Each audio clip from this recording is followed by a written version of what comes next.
শিক্ষা নাও। আলেমদের কথা শুনি চুলকানি বাড়ে। আমি আসার আগে ষড়যন্ত্র করো মাহফিল বন্ধ করে দেওয়ার জন্য। জিহাদির কথা শুনি পেতাব তাকাবে। আল্লাহর কসম, যদিও আলেম দিয়ে জানাজা হয়, উজু ছাড়াই জানাজা হবে। যতগুলো হুজুর জেলখানায় আছে ওনারা একটাও আলেম না। হ্যাঁ, আলেম ওনারা না। আপনাদের ভাষায় আলেম হলো মমতাজ খাতুন। আল্লামা সাইদি আলেম নয়, মামুনুল হক আলেম না, কাজী মোহাম্মদ ইব্রাহিম আলেম ছিল না, আমির হামজা আলেম ছিল না। আলেম হচ্ছে ওই কুষ্টিয়ার অবৈধ ভাইয়ের অবৈধ সন্তানটি। এর মতন মানুষদেরকে আল্লাহ জুতা পিটা করে বিদায় করবে। এই যে বিশাল কাফেলা, বিশাল জনগণ, রাস্তায় যে লোকগুলো দাঁড়িয়ে আছে, বহুত লোক দাঁড়িয়ে আছে। এরপরে আমার সামনে কিছু লোক দাঁড়িয়ে আছে। এপাশে মনে হয় মহিলাদের বসার জায়গা কিনা জানি না, এই জন্য এইদিকে লোক নেই। যে লোকগুলো আসছেন, এই যে হাজার হাজার মানুষ, কিসের জন্য আমরা এসেছি? জোরে বলেন, কিসের জন্য এসেছি? এর থেকে প্রমাণিত হয় মুসলমানরা কোরআনকে নিজের জীবনের চাইতেও ভালোবাসে। মুসলমানরা প্রয়োজনে দুই শ্বাস না খেয়ে থাকতে পারে।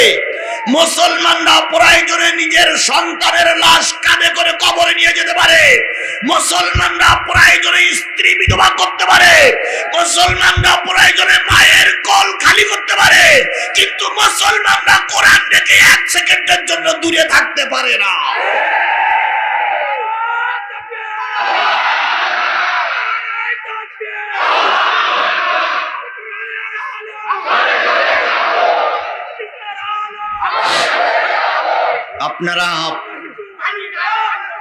আপনারা আমরা তো সেই মুসলমান। কথা বলেন ঠিক না বেঠিক?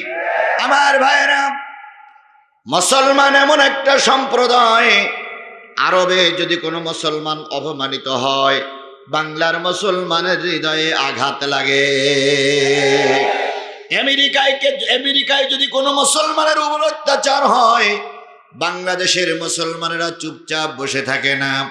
মুসলমানের একটা শরীরের মতন, শরীরের কোথাও যদি ব্যথা লাগে, সমস্ত শরীর যখন ঠিক পায়, মুসলমানদের কেউ বিপদে পড়লে আর একজন মুসলমান আনন্দ দেখে না। কিন্তু অন্যান্য দেশে কি আছে আমি জানি না।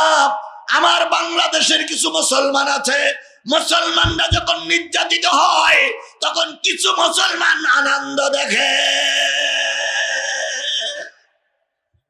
এক মুসলমান রাজপথে গুলি হয়ে মরল, আর এক মুসলমান হাত তালি দিল। কিন্তু তুমি জানো না, এক সময় ওই বিপদ তোমারও আসতে পারে। এই জন্য আমরা সকলে মুসলমানদের পক্ষে থাকবো। কথা বলেন ঠিক না বেঠিক? আওয়ামী লীগ, বিএনপি, জাতীয় পার্টি, জামাত ইসলাম, পুলিশ, সরকারি কর্মচারী, কর্মকর্তা, ব্যাংক, ব্যালেন্স, বিমা, কেউ আমাদের বিপক্ষে নয়। আমাদের সবচেয়ে বড় পরিচয় আমরা মুসলমান। আমাদের সবচেয়ে বড় পরিচয় কি? মুসলমান। সেই পরিচয় নিয়ে এখানে এসেছি। কথা বলেন ঠিক না বেঠিক? আরো জোরে বলেন ঠিক না বেঠিক? ভাই যথার্থই বলেছেন, কিছু কিছু মাহফিলে লোক বেশি হয়, আর এই লোকগুলো কিন্তু বক্তাদের চেহারা দেখার জন্য আসে না। এই লোকগুলো আসে কোরআন হাদিস শোনার জন্য। বর্তমান যুগের সঙ্গে যেই বক্তা কোরআন হাদিসের একটু মিল করে দিতে পারে, সেই মাহফিলগুলোই লোক বেশি হয়। এখন আপনারা আমাদের ডেকে নিয়ে যদি মুখে তালা লাগাই দেন, তাহলে তো আগামী বছর মাহফিলে ভাই 30 জন শ্রোতা পাওয়া লাগবে। কথা বলে ঠিক না বেঠিক? বক্তাদের স্বাধীনতা দেন, বক্তাদের কথা বলার অধিকার দেন। বক্তারা নির্ভয়ে কোরআন হাদিসের কথা বলুক, সব মাহফিলে 50,000 লোক হবে। কিন্তু বক্তা ঘরে ডেকে আনার পরেই ছোট নেতা বলে একরকম, মেজে নেতা বলে আর এক রকম, বড় নেতা বলে আর এক রকম, তারপরে উপরের নেতা বলে আর এক রকম। বক্তা শুনি বুঝে চিন্তা করে, ওয়াজ হয় হোক নাই না হোক, আমার পকেটে টাকা আইছে, লোক আসুক আর না আসুক, মাইকওয়ালা নিয়ে দোয়া করি মারবো দূর। এই জন্য প্রত্যেক মানুষের স্বাধীনতা দিতে হবে, কথা বলেন ঠিক না বেঠিক? আমার বন্ধুগণ, সেই স্বাধীনতা নিয়েই আমি আপনাদের কাছে এসেছি। আপনারা স্বাধীনতা দেন আর নাই দেন, বাধা দেন আর নাই দেন, জিহাদির গতিতে জিহাদি চলবে। কে স্বাধীনতা দিল? আর কে আমাকে বলার অনুমতি দিল? আর কে পথে ব্যারিকেড সৃষ্টি করলো? ওটা আমার জানার বিষয় নয়। আমার জানার বিষয় আল্লাহর কোরআন রাসূলের হাদিস বলতে পারলাম কিনা। তাহলে আমি কোরআন হাদিস থেকে কথা বলবো, আপনারা কি সবাই শুনতে রাজি আছেন? সবাই রাজি আছেন? কিছু লোক মনে করতে পারে যে 50,000 লোক আছে, 2-1 চলে গেলে কি হবে? যেটাই যাবে সেটাই মুনাফিক, যেটাই যাবে ওটাই মুনাফিক। সূরাতুল বানি ইসরাইল, বানি ইসরাইল থেকে আমি আপনাদের সামনে কয়েকটা আয়াত তেলাওয়াত করেছি। 15 নম্বর পারার 17 নম্বর সূরা, সূরাতুল বনি ইসরাইল।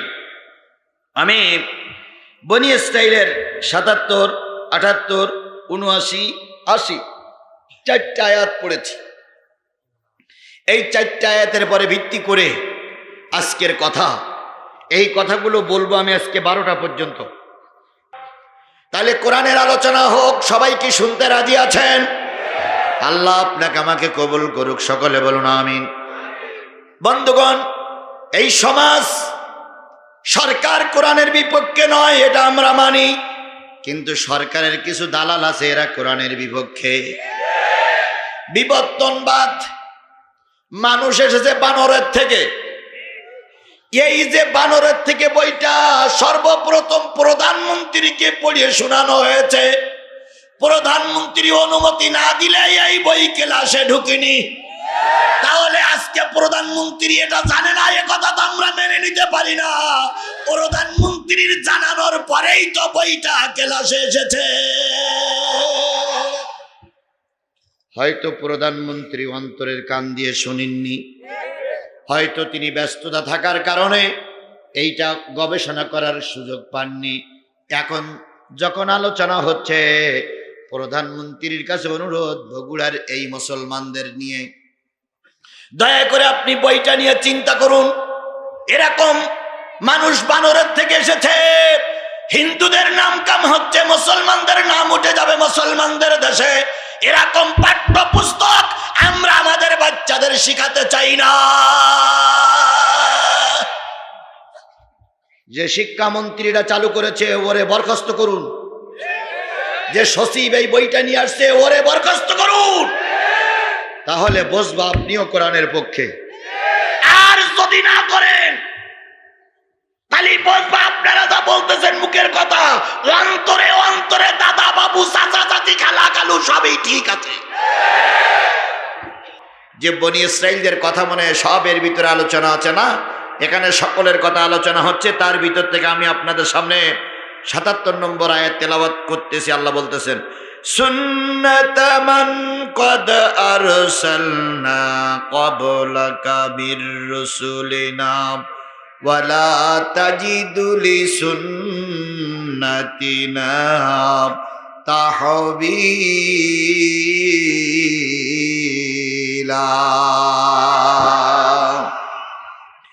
সুন্নাত মানে হলো নিয়ম। ও নবী, আমি আপনার উপর একটা নিয়ম চালু করে দিলাম। মান কদ আরসালনা ক্বাবলাকা মির রাসূলিনা, এ নিয়ম শুধু আপনার জন্য নয়, আপনার পূর্ববর্তী উম্মতের জন্য এই নিয়ম চালু ছিল। যারা এই নিয়ম চালু করতে যে বাধা বিঘ্ন সৃষ্টি করবে তাদেরকে বলে দিও এটা নতুন নিয়ম নয়, এই নিয়মটা অনেক আগের থেকে সবার বেলায় চালু ছিল। নিয়মটা কি? আকিমিস সালাতা লিদুলুকিশ শামসি ইলা গাসাকিল লাইলি ওয়া কুরআনাল ফাজর ইন্না কুরআনাল ফাজরি কানা মাশহুদা।